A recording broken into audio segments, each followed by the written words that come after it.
di mana Prodia memiliki saham 30% sebagai bagian dari strategi memperkuat posisi di terapi sel pungkah dan layanan medis inovatif. Ekspansi regional ini dipandang sebagai upaya PRDA untuk menjawab permintaan layanan diagnostiknya semakin kompleks serta mendorong pertumbuhan bisnis di tengah tantangan ekonomi global.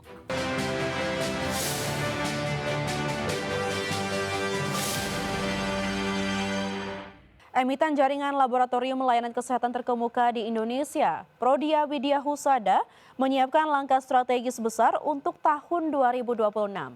Manajemen perusahaan menyatakan fokus utama bukan hanya pada penguatan bisnis domestik, namun juga pada ekspansi jaringan layanan diagnostik ke kawasan Asia. Prodia Widya Husada menyiapkan langkah strategis besar untuk tahun 2026. Perseroan menjelaskan perusahaan akan memperluas jejaring layanan ke luar negeri sambil memperkuat layanan kesehatan masa depan, terutama di bidang terapi regeneratif.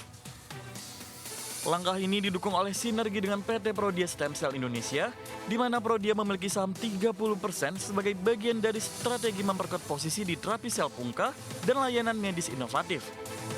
Ekspansi regional ini dipandang sebagai upaya PRDA untuk menjawab permintaan layanan diagnostiknya semakin kompleks serta mendorong pertumbuhan bisnis di tengah tantangan ekonomi global. Di tengah persaingan industri kesehatan dan dinamika kinerja keuangan, strategi ini diproyeksikan memberikan dampak positif jangka panjang pada posisi PRDA sebagai pemain utama diagnostik di Asia Tenggara. Dengan memperluas jaringan ke negara-negara tetangga dan fokus pada layanan terapi regeneratif melalui kolaborasi strategis, PRDA memperlihatkan langkah agresif untuk memperkokoh posisi di pasar regional sekaligus merespon kebutuhan layanan kesehatan masa depan. Berbagai sumber IDX Channel.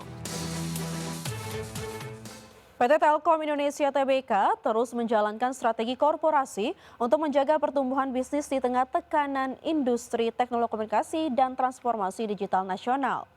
Namun demikian, meski sepanjang Januari hingga September 2025, pendapatan konsolidasi tercatat sekitar 109,6 triliun rupiah. Manajemen menempatkan average revenue per user sebagai salah satu pilar utama mendorong kinerja ke depannya. PT Telkom Indonesia Tbk terus menjalankan strategi korporasi untuk menjaga pertumbuhan bisnis di tengah tekanan industri telekomunikasi dan transformasi digital nasional. Sepanjang periode Januari hingga September 2025, pendapat konsolidasi Telkom tercatat sekitar 109 triliun rupiah, sementara laba bersih mengalami penurunan menjadi sekitar 15 triliun rupiah, mencerminkan tantangan kinerja yang dihadapi perusahaan. Meski demikian, manajemen Telkom menegaskan bahwa stabilitas average revenue per user atau ARPU menjadi salah satu kunci utama dalam menjaga kualitas pendapatan perusahaan. Stabilnya ARPU dinilai penting untuk mempertahankan kinerja segmen data dan layanan digital, terutama di tengah ketatnya persaingan operator telekomunikasi. Untuk mendorong pertumbuhan jangka panjang, Telkom juga menjalankan restrukturisasi aset dan bisnis, termasuk optimalisasi infrastruktur serta unit usaha strategis. Langkah restrukturisasi tersebut diarahkan untuk memperkuat bisnis digital dan konektivitas sebagai pilar utama pertumbuhan Telkom ke depan. Dengan menempatkan ARPU sebagai fokus strategis sambil mengoptimalkan dan merestrukturisasi aset perusahaan, Telkom berharap dapat meningkatkan efisiensi operasional sekaligus memperkuat fondasi bisnis di segmen digital untuk pertumbuhan jangka panjang. Berbagai sumber IDX Channel. Pemirsa, PT Petrindo Jaya Kreasi Tbk atau Cuan melalui anak usahanya resmi menjadi pemegang saham PT Singaraja Putra Tbk atau SINI. Langkah ini memperkuat sinergi bisnis antara Prajogo Pangestu dan Happy Hapsoro di sektor batubara. Anak usaha Cuan PT Kreasi Jasa Persada memborong 94,94 juta saham SINI. Jumlah tersebut setara dengan 19,14% dari total modal ditempatkan dan disetor SINI. Transaksi ini memperkuat posisi Cuan sebagai pemegang saham strategis di emiten batubara milik Happy Hapsoro. Direktur Utama Cuan, Michael menyebut perseroan bersama afiliasinya telah menguasai hampir 20% saham SINI. Negosiasi masih berlangsung untuk memborong Cuan menjadi pemegang saham pengendali. Cuan menargetkan kepemilikan minimal 51% saham agar dapat mengendalikan manajemen SINI. Pembelian saham dilakukan di pasar negosiasi pada 29 Desember 2025 dengan harga 4.888 per saham. Total dana yang dikeluarkan mencapai sekitar 464 miliar, jauh di bawah harga pasar SINI yang berada di kisaran 14.300. Pasar merespon positif aksi ini dengan saham SINI menguat 10% pada perdagangan hari yang sama. Berbagai sumber IDX Channel. Perusahaan Teknologi Informasi dan Komunikasi PT Metrodata Electronics Tbk terus memperkuat langkah bisnisnya dengan mengembangkan platform kecerdasan buatan seiring meningkatnya kebutuhan digital di berbagai sektor. Pengembangan platform AI ini ditujukan untuk membantu perusahaan dan institusi dalam meningkatkan efisiensi operasional, pengolahan data, hingga pengambilan keputusan berbasis teknologi pintar. Perusahaan Teknologi Informasi dan Komunikasi PT Metrodata Electronics Tbk meluncurkan sebuah platform AI terintegrasi bernama Megarock yang dirancang untuk meningkatkan solusi digital bagi berbagai industri dan klien korporasi.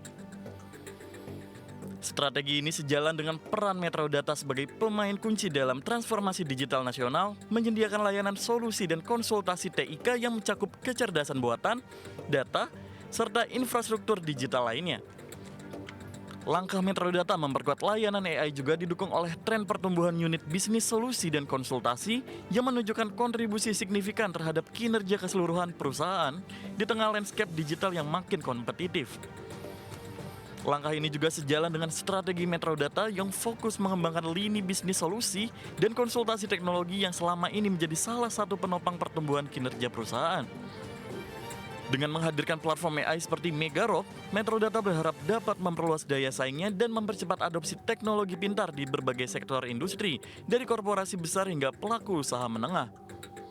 Kedepan, Metrodata optimis pengembangan platform kecerdasan buatan dapat menjadi motor pertumbuhan baru, sekaligus memperkuat posisi perusahaan sebagai penyedia solusi digital di Indonesia.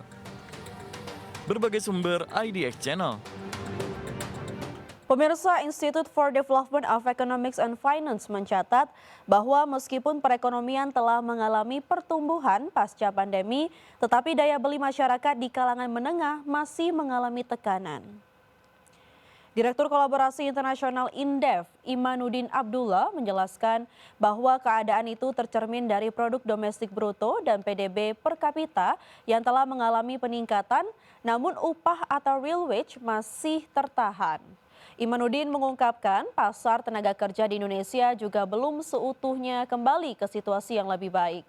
Imanuddin menyoroti secara lebih dalam dari sisi kualitas tenaga kerja ataupun lapangan pekerjaan yang sebenarnya tidak sebaik dari angka yang ditampilkan.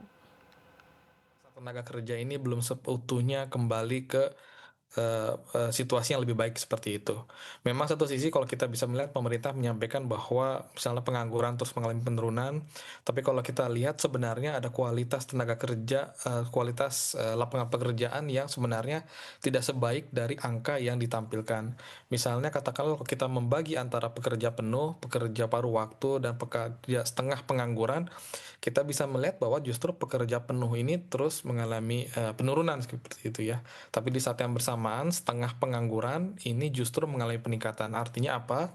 Artinya walaupun memang betul jumlah pengangguran terus mengalami penurunan, tapi yang setengah penganggur yang relatif jumlah jam kerjanya sangat terbatas itu justru